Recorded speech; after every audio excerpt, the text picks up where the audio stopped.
Ford, done a lot of work with Cobb County. So kind of want to just address a few of the questions that you guys had. So, in regards to your question, how do we know if a data source goes bad, right? The answer is if you're using something like Claude, it's got a built-in memory. And that built-in memory is, you may be good if you open 2 more chat windows, it'll remember it, but you don't own what's called the orchestration layer. You don't own that brain, that memory. So you can't say, hey, I want you to remember that this tool is down persistently, right? It forgets because you can't control that. It's just got trillions of points of data and it tries to remember the best who you are. The inverse of that is if you own your AI, you can more control those kind of variables as they change. With hallucination, you can build like this multi-filtration architecture into how the AI works so that you can verify things at each point. Sometimes we have clients where we build this 6-point filtration system where we verify everything so you're never getting anything that hallucinates. And I think that those are some of the key things. I like that you guys asked those questions because it's critical. And I'll try and keep this kind of at a high level and talk about it in regards to marketing because it's really fascinating stuff and I want it to resonate. And there's a certain way that companies that are winning are using AI, right? And a lot of them are, there's reactive chatbots, which is Claude, ChatGPT, and then there's proactive agents. And the companies that are winning are using proactive agents. So I assume everyone in here, and then I think there's also the question about privacy, right? So who uses ChatGPT? All right, who in here has gone into data controls and turned the default setting share model off so it's not sharing with everyone? All right, so that's the immediate first action I would take. Like I would, and if anyone wants to, meet up with me after this, I'll show you, or we could pull it up on here at the end and I'll show you how to turn it off. That is, you're putting stuff in there and you're sharing with the model, with everybody. That's a default ChatGPT setting. Some people may have had off, some may not. Claude is a little bit better, but again, you're still dealing with someone else's platform. You're training someone else's platform. So, imagine if that was like an employee and you train them and you give them all this intelligence, and if they leave, they take all of that with you. You don't get to keep their intelligence. It's like you have no, SOPs. With them, and that tribal knowledge leaves when they walk out the door. That's how intelligence is. If you want to switch to ChatGPT or switch to Claude, you don't own that and it stays with you, and it's not private and you don't own it. So, just kind of wanted to address some of those last pieces before I really start. And, before I jump in, I think one of my favorite quotes is, the best definition of intelligence is adaptability. And times are changing like crazy right now. And I think we all know that. And so what I'm hoping to do today is take that, some theoretical stuff about AI, maybe some new concepts, maybe some stuff you've heard, and distill it down into something practical and pragmatic and that you can grasp and understand. So why most AI experiments don't go anywhere? It's because they're not measurable, right? Marketing is a very data-driven thing. I think a lot of people, who aren't professional marketers think it's about making cool content and it's about, I can't even play a marketer on TV, so I wouldn't even know what the right metrics are, right? What I am good at is I say I'm your AI therapist. I'm not qualified to know about your real life problems, but in terms of your business, let's go as deep as possible. And that's what I'm good at. So when I'm addressing problems, I'm understanding from people like Dan and his team, what are those KPIs? How are we measuring success? What are your quarterly objectives? What does success look like? What are your bottlenecks? What are your workflows?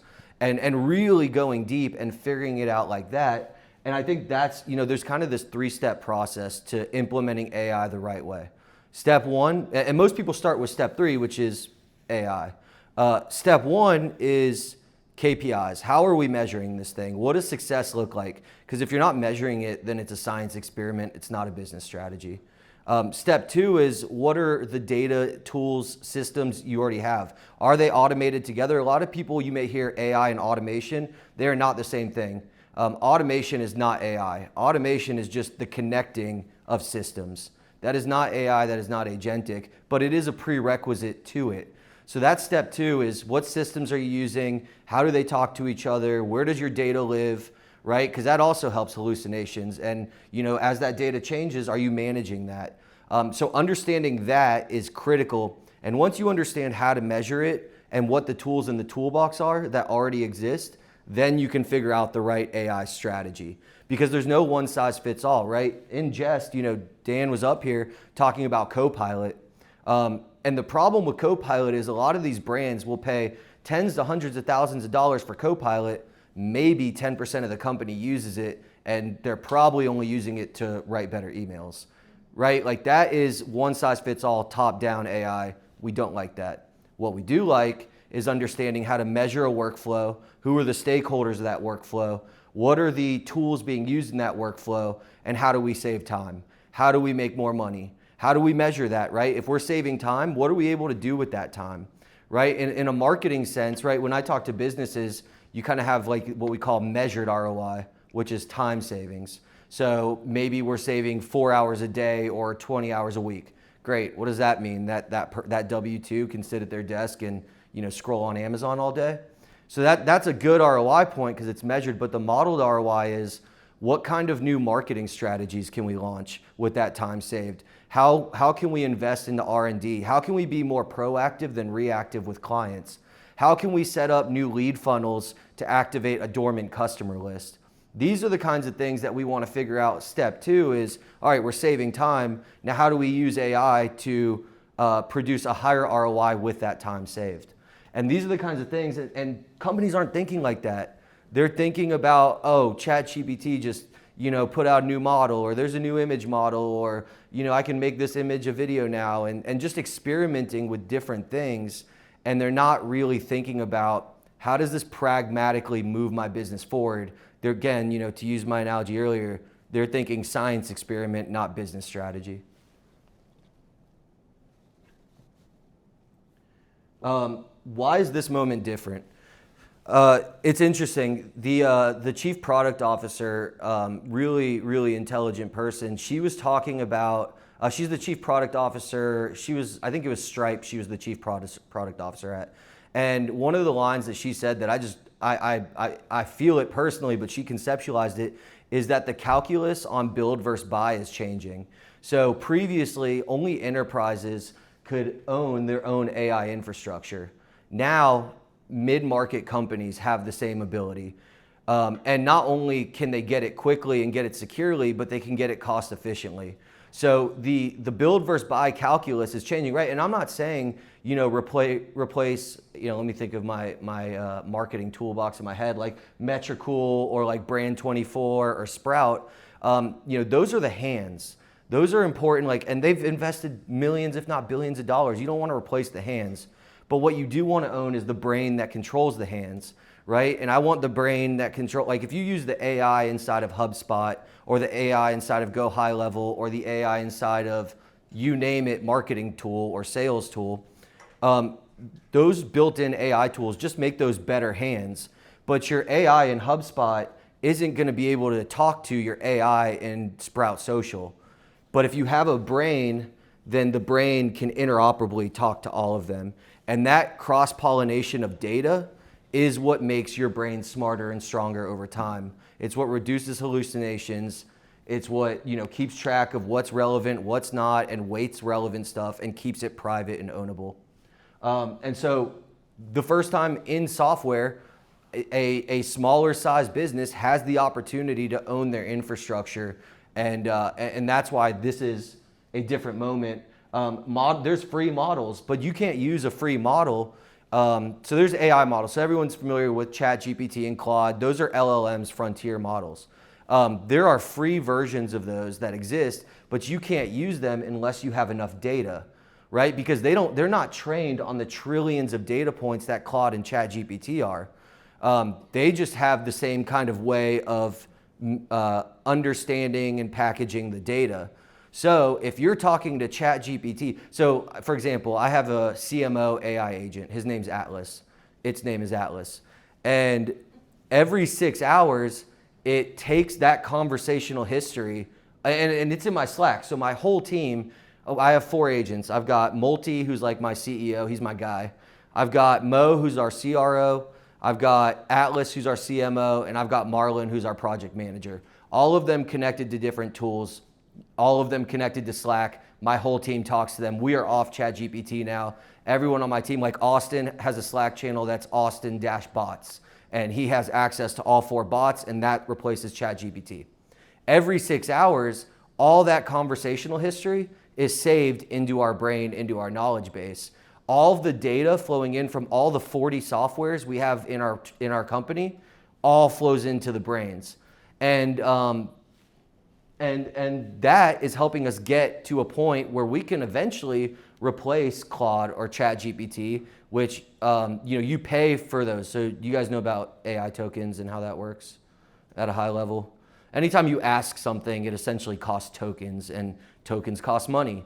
And if you can collect enough data, you eventually can use a free model, and get rid of that cost entirely. And that's a big benefit too, but that's a bit more technical, so I'll save that one for another time. And then, so we'll go there. We'll just go back real quick to that last one. Knowing how to make it run in your business, that's where the important piece is, right? Everyone's like, AI is gonna take jobs. I think AI is gonna enable people who are good at their jobs to be better at their jobs.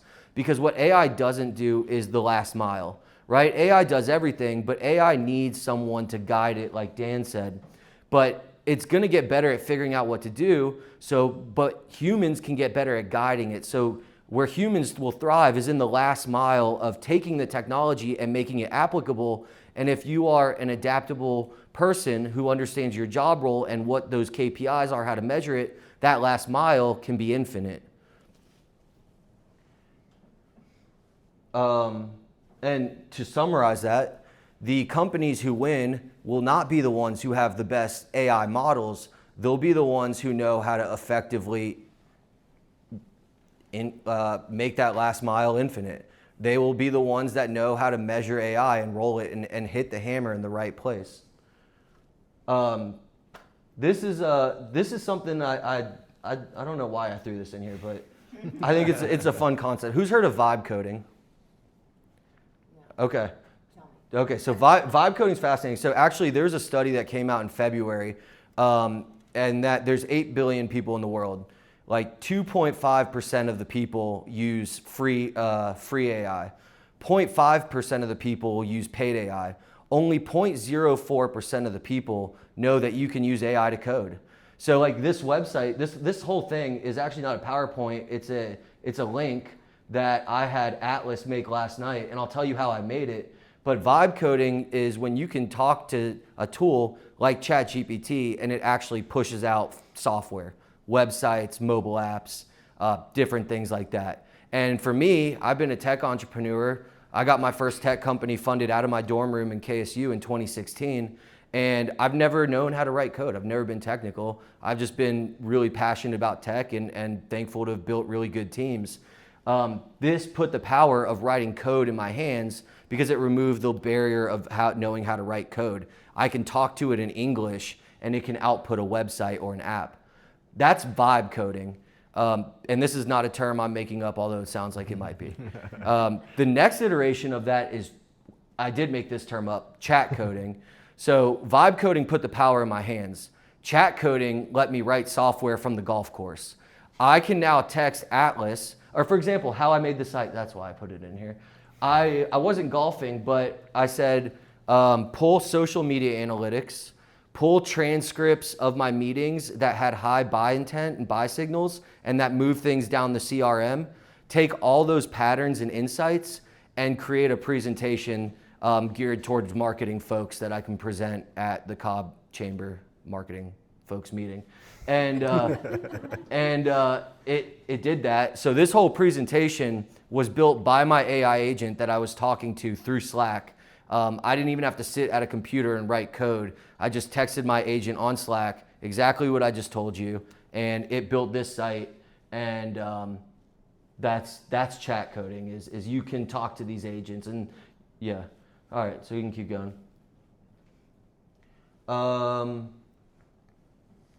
what it looks like when it's working. A real example. So this is another example is, here's another workflow. I had someone on our team and we use Klaviyo for email newsletters.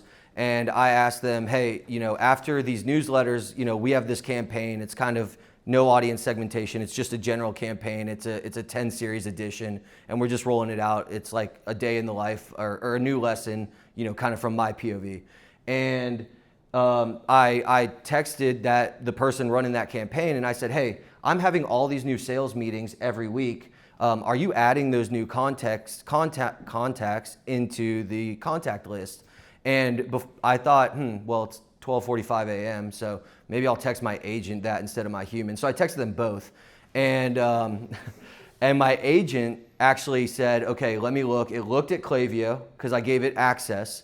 Read access only. We don't want it to write things, right? There's horror stories of you give your AI agent access to your inbox and it nukes your inbox, and you wanted it to delete emails. Now the last 5 years of emails are gone. You don't want that. So you got to give it certain permissions. So I give it read access, not write access. So it can take from the platform it can't give. So it looked at Klaviyo, saw that no, it was not adding new contacts. It looked at my email for new contacts. It looked at my calendar for new contacts. It compiled all those new contacts into an Excel sheet and sent them to my marketing person as a CSV to upload into Klaviyo. And it did that before my human even replied. So it's not just a creative tool. It's not just to help you write better copy. You can really move workflows faster and use agentic workflows to help build the business in kind of more behind the curtain kind of ways. Lead response reporting is another big one, but we'll skip for brevity's sake. Just some kind of stuff that we've worked with. Obviously building the virtual newsroom with Cobb School District marketing team. Another Cobb County company, a CPA firm, got a phone call from them the other day, thanking them because this was the smoothest tax season that they've ever had because we had AI in there and automating. So I'll skip some of these. We can talk more about them if you guys have any questions. But again, it's all measurable. And then I think, the last thing, maybe the last thing, actually, no, not the last thing, but reactive versus proactive AI. Reactive AI is like ChatGPT, Claude. Sits there and it waits for you to ask it something. Proactive AI is like when you have a good employee. That person is not sitting by idle waiting for instruction. They're looking at the data within their scope. They're figuring out what to do, and they're coming to you and they're saying, hey, should we do this? Thumbs up? Should I execute on it? And that is what proactive AI does. And so we're kind of now shifting, and again, the companies who are winning are doing this, where AI was the pilot, or humans were the pilot, and they would have AI as the co-pilot. And then they would kick it back for human approval. Now, if you have good AI, AI is the pilot and the human is the co-pilot. It should be doing everything proactively, knowing where you want to go, who you want to be, what you want to do, and working towards that mission. It's using its own logic to execute things for you. And that's the biggest step. And that's really, that is how the companies that are winning right now are doing it. One's a tool, the other's an employee. This gets a little bit more deep, and I think I covered this when we got up here, but, two, I think, the answer to your question is good memory. Yeah, I was just thinking about trust. That's the human in the co-pilot role. Yeah. Is a reframe of your mind. It's a reframe of your mind, and but it's just like having a good employee, right? And that's how we need to think about it is AI is now a good employee. It's not just a chatbot. Right? And so like you may have a great employee, but they still need certain permissions to launch something or release something, but they've still brought it from 0 to 1. And instead of you having to do something now, all you have to do is, thumbs up or thumbs down. Thumbs down, tell it why, it'll fix it until it gets the thumbs up. But we could skip this one because, the answer to your first question was memory, yours was guardrails and yours was security. This is, we can kind of skip this, but I mean, that's, just kind of how you measure how the economics work. It just comes back to everything needs to be measurable. And again, comes back to ownership. So I did talk a lot about this. So if you guys have any more questions in terms of renting versus owning AI, we can talk about that. And then, just, how we work with people, and I don't want to shill us while I'm up here, but if anyone, just so you guys know, like more informational, if anyone comes to you guys and wants to work with you in an AI capacity, what you want to look for in that person is these three things. And what we call that is an AI operations person. So if you're looking for AI partners, whether they're overseas, domestic, or an agent, what you want to look for is kind of the intersection of three things: business consulting, AI research, and software development. If they're not all three, then they're not going to be your best partner. You want someone that can help you define where to go, understand those KPIs, understand what success looks like. You want them to also be able to build it, right? And then you also want them to be AI research. I mean, we are in a space right now where something can be novel in the middle of May, and by the end of May, it's completely antiquated. And it is near impossible to be good at what you do and stay at the cutting edge of AI. So if you work with someone and just think about that three-pronged lens of AI research, do they know how to stay on top of what's newest, what's greatest, what are the guardrails, all the governance, things that are AI specific, can they build it, and do they have a good sense of business to ensure that if you invest $1, you're making at least more than $1 back on your investment over time. And yeah, I think that's pretty much it. I'll take questions there. So Are we good on time? Yeah, we're very on time. good. I'm curious, probably this could be to both of you, how has your daily workday changed now that you've implemented this whole system, these new employees? For me, and this is not a joke, I did 2 months worth of work in 2 days last week, using some of the early features that Shoofly has turned on for me to kind of beta test. And just being a practitioner, like understanding the tools. I'm still in the space of having to connect, use ChatGPT for one specific task and then come over to Claude or then wrap up in Gemini. But it has really been a big space saver. And I think the biggest thing for me in the work that I lead is the scale and needing to iterate. We've got 112 schools. We're working on a campaign right now where I have to have one unique piece of content for every single school. I could task that to my graphic designer, and he is fantastic. I mean, most of the time I send something to him and then I get it back in 5 minutes. But even at that scale, it's still going to take him a week, if not more, to produce that level of content. For me, it's changed our whole game. If you think about software, from the beginning, right? It was a dashboard that came on a floppy disk. Then it was a dashboard that came on a CD. Then it was a dashboard that came in a software that you download. Then it was a dashboard that came on a tab in a browser. Right now you're logging into Sprout Social. You're logging into what have you, your CRM. Then it became a dashboard on a mobile app. For the first time, the dashboard is not the first experience. The dashboard is the second experience. The first experience is chat. So for me, I don't look at my CRM. When I want my sales data, I don't go to our CRM in the browser anymore. I pull out my phone and I text my AI CRO. And that's how I get, the only time now that I really pull up our CRM is when I'm on sales meetings and I'm walking through it with my team. Other than that, I'm texting my AI CRO, who do I need to follow up with? What leads do I need?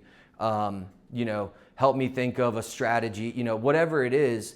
And, it's like, here's who's going cold, and it's proactive. So it'll randomly message me and say, hey, you should follow up with this lead. It's been, 36 hours since your last comms, hot buy signals. You sent the proposal, do something, or sending reports, every Monday morning. So in that regard, it's completely changed because I'm no longer confined to sitting at my computer looking at a dashboard. I have these AI employees that I'm texting to get my data, and they're doing things for me. Like I will tell that, hey, yeah, do an email and send me a draft of it, or draft it and put it in my inbox as a draft. Then I just go to my email and hit send. So it's not just telling me to do things. It's connected to 40 different softwares in our company. So just out of curiosity, say you have a high school senior who is going into college next year, what would you suggest that they study? I'll let you So, take that one first. Yeah, I think right now anybody would be remiss in not learning AI. It's going to impact every field at a variety of different levels. But if they're not learning the tools and what you've just heard Jonathan talk about, which is like AI to the extreme, that they're going to be behind. I really do believe that, you know, as scary as it sounds, like AI is going to replace jobs, but they're going to replace it with the people like Jonathan or myself that have adopted and start using this technology. And I think, again, if they're not learning it or experimenting with it, then they will be behind, regardless of the field they go into.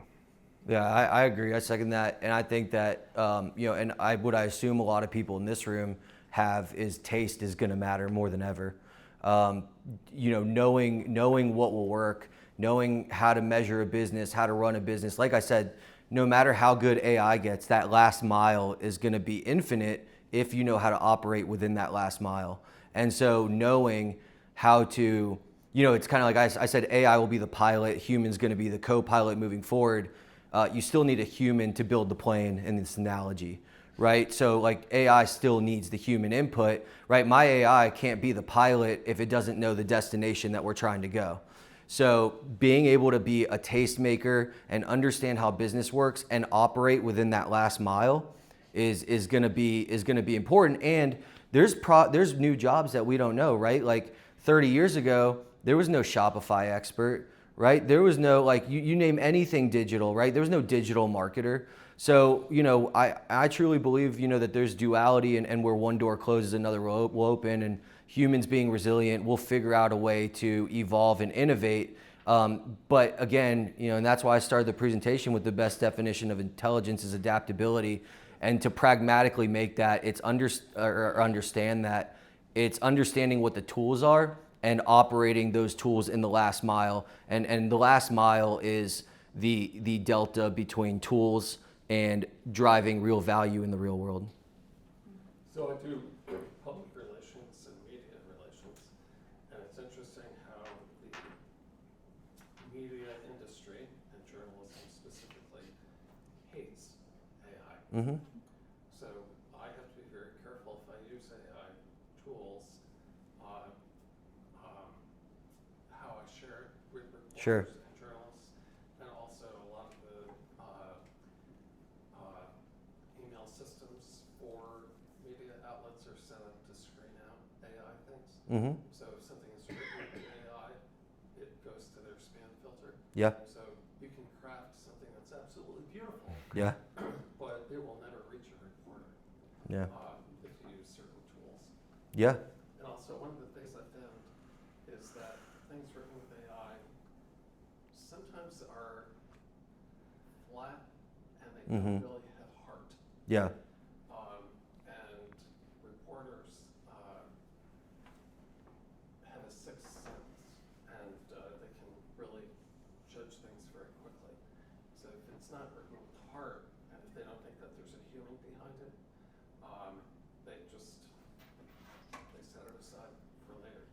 So how do you tweak the AI tools to reflect the I can heart? take that. Yeah. For me and how I've developed and trained my AI is building the skill set. So if there's specific tonality that I want in the response back, characteristics that are important to our messaging standards. So I spent, you know, hours of time developing the DNA, the brand DNA for Cobb Schools, and I get better output. It sounds like us. You know, it's still always going to be a draft. I'm never going to say that the output is what we're going to post. Sometimes it's 95% of the way there, and that's awesome. But the other times it's the 5% being added by my team saying, this is close, but bringing in that human creativity, that human strategy is that last mile that Jonathan keeps referencing. That can't go away, and it shouldn't go away.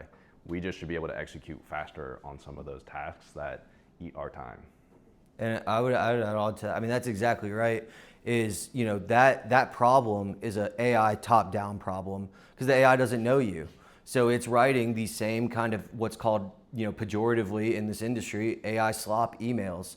and there are ways around that. And I think the bigger question I'll get to in a second, but like for example, my AI has a pre-flight checklist that before it ever gives me an email, it's got to check 6 boxes. So who knows what you guys know what an M dash is? Yes.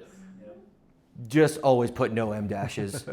like if you see an M dash in a website or an email, immediately you know exactly it's the best tell. Yeah. And when we're other people are kind of RFPing out other projects and they share an email and say, what do you think about this? I'm like, either they don't know AI or they didn't care to tune it the right way. So things like that, right? Like sign my emails, don't write Jonathan, sign it JH. Here's how I think. Study, here's 10,000 emails I've sent, study those, figure out how to talk like me, right? That's what you can do when you own your AI. The other thing is, there is this, you called it a sixth sense. I think humans kind of have this je ne sais quoi that can't be emulated by AI.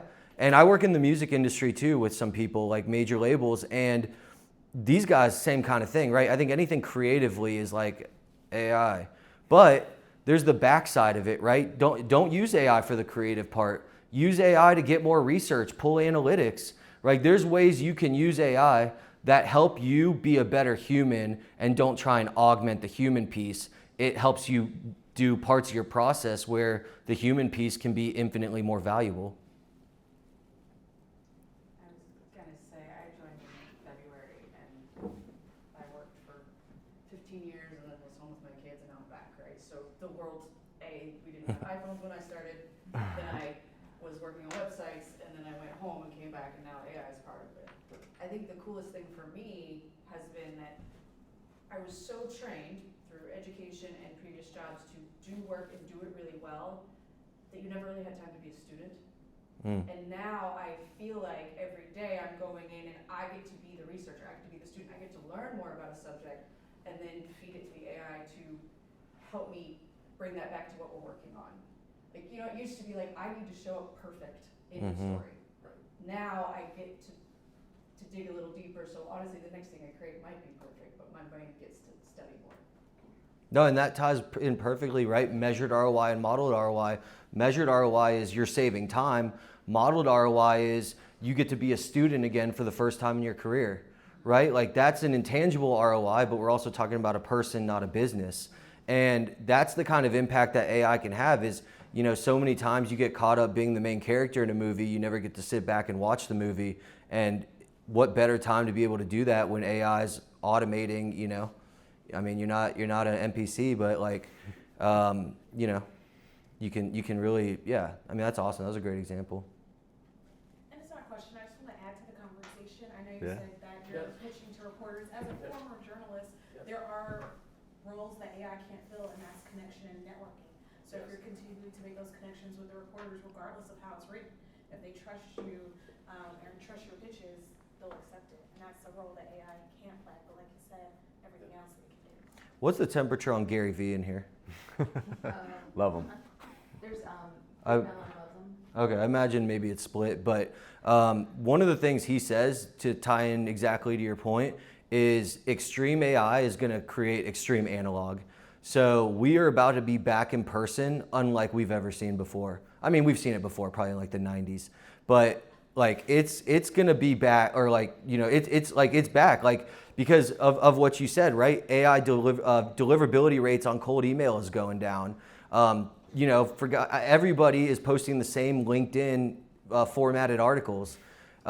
It's getting harder to build real connections online now because extreme AI is pivoting us back to extreme in person. So one of the things he talks about is live content, and he also talks about more in-person events, in-person networking.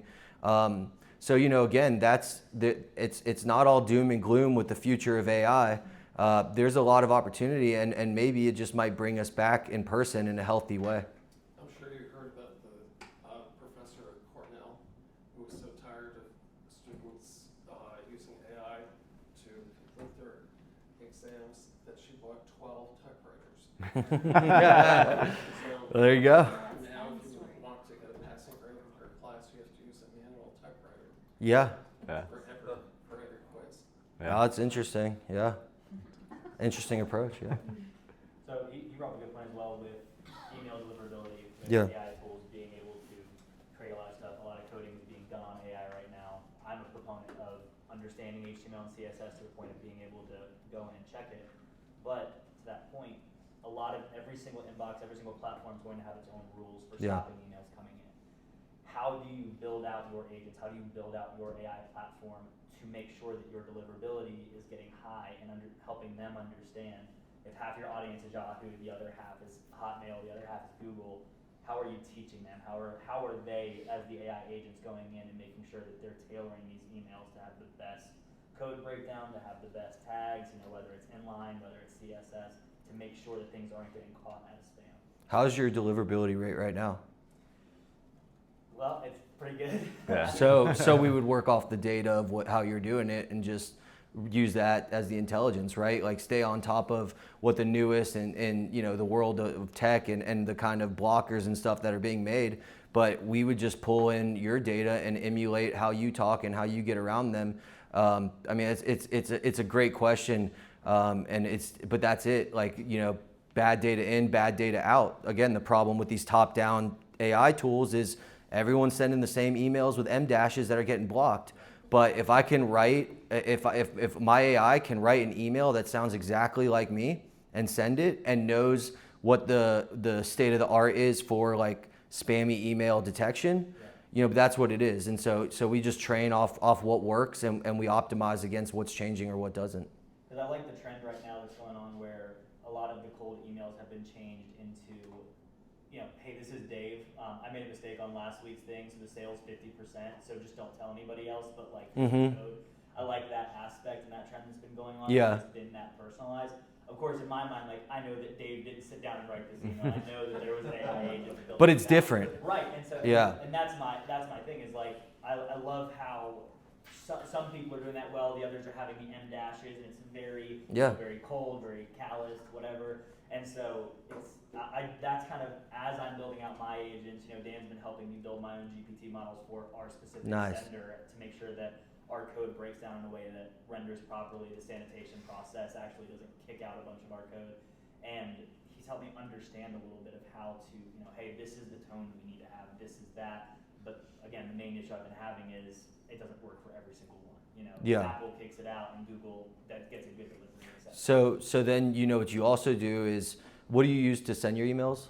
We're using CTLS Parent, which is our in-house program, but we're branching out into MailChimp, Yeah. which we're using for external sends, et cetera, which we've had good deliverability with, mostly because our audiences are so clean. But as we're bringing in external contacts from ads or different social media posts, I'm starting to see that the 98% is going to 95.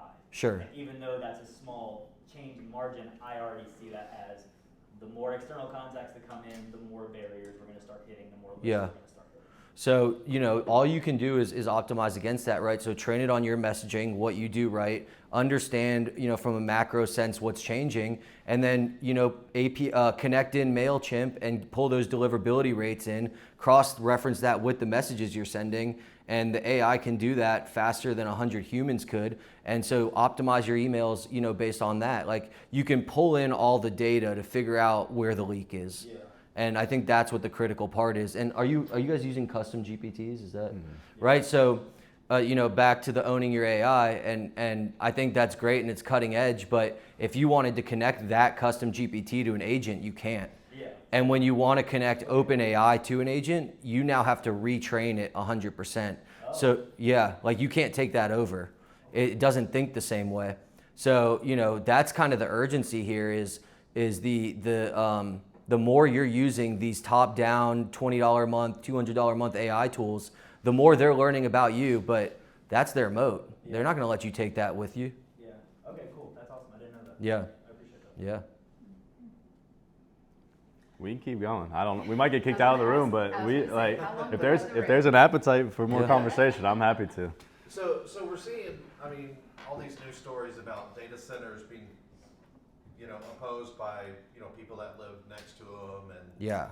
supposedly it uses a lot of power, uses a lot of water, and and we're using all these AI tools that, necessitate the need for data centers and what, to your knowledge, what is the real cost of using AI in terms of these resources, and how do we sort of justify that if we do use those in our Good question. governments or school districts? Yeah, good question.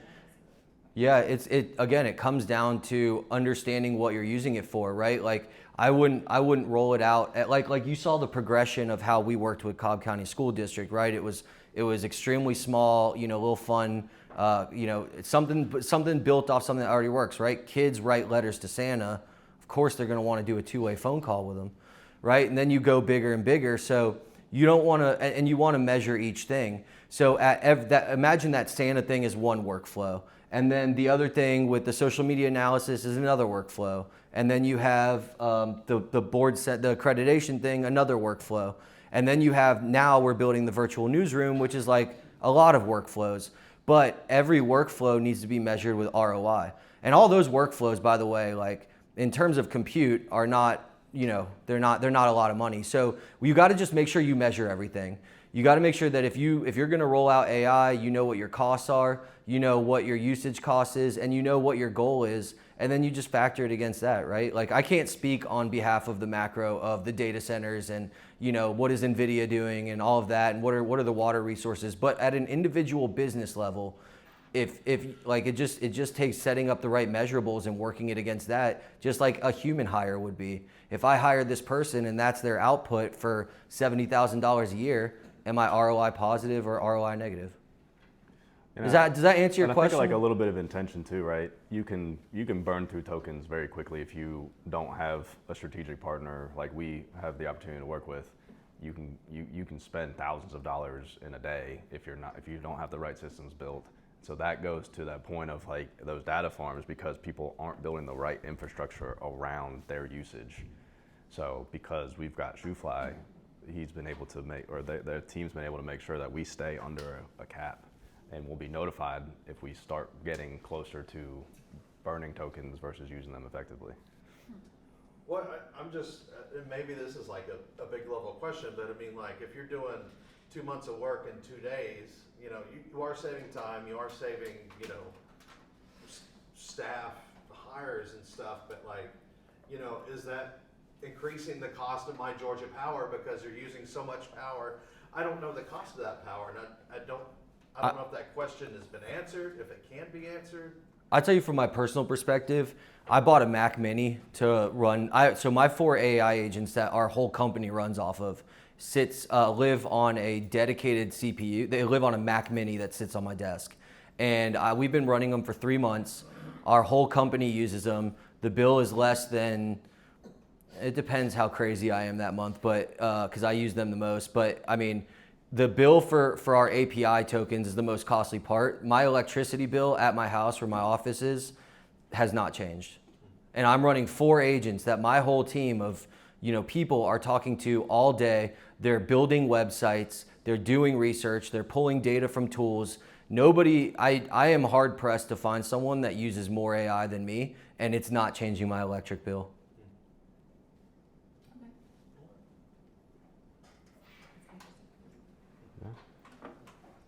Any other question, friends? Thank you so much. Yeah. Thank you. It's been a lot of fun, a great discussion. Yeah, I appreciate the And, opportunity. Yeah, it's really cool what y'all are building together too. Yeah. Thanks for Hey, sharing and with Dan's us. one of the sharpest minds in this, and talk about making good content that doesn't feel AI and cutting edge. So when he asked to do this, it was awesome to be able to get to meet everyone and talk to everyone. So thanks, and get those data controls on ChatGPT. Yeah. Thank you Yeah, I guys. wrote that down. How Yeah. long have y'all been working together? 3 years. 3 years, yeah. Thanks everyone. Yeah. Thank you.